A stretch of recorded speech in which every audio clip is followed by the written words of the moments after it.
Good morning and welcome to today's verse. Today's verse comes to us from the book of Proverbs, Proverbs chapter 16, verse 9, and it says, "The heart of a man plans its way, but the Lord establishes his steps." And there's some similar verses that we find also in Proverbs, such as Proverbs 19 and 21, that says, "Many are the plans in a man's heart, but it is the Lord's purpose that shall prevail."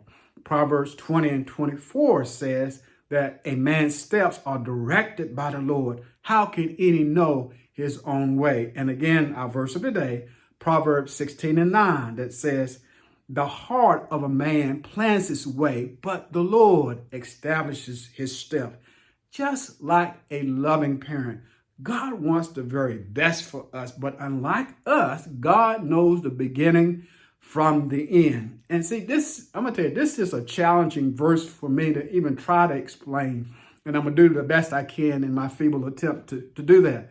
Because, see, it speaks to God's providence. And whenever you talk about God's providence, I usually get this question that comes at the very end of it that I have a difficult time trying to explain. And that question is this: well, since God knows everything and everything is going to work out according to his will, then why then does it matter what we do?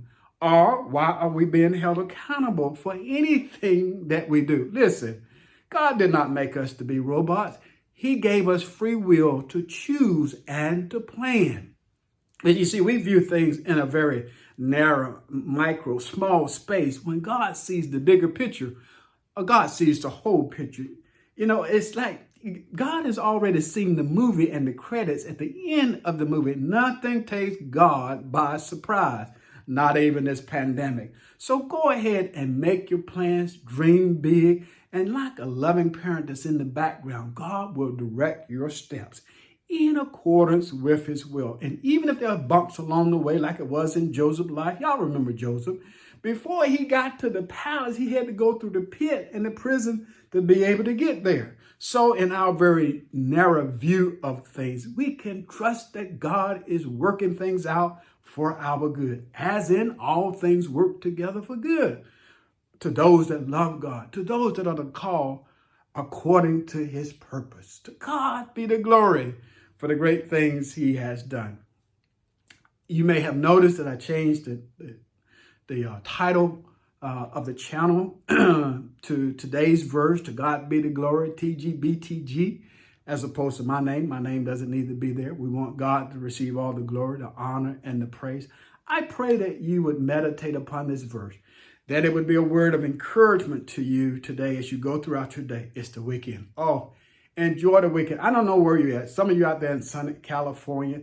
I've had people to write to me from India. People write to me from Canada, which is amazing to me because when I first started doing this, I was just thinking about a few folk that I knew in the area here in North Carolina. But it is amazing how God is able to reach so many people in this little span of time, in this little span of space. See, my view is narrow, but God's view is so much bigger than that. Enjoy this weekend. Pray that you would have a good weekend.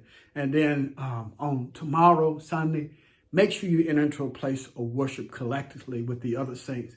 And then as God's will, we'll see you right back here on Monday morning on today's verse. To God be the glory for the great things he has done. Bless your hearts.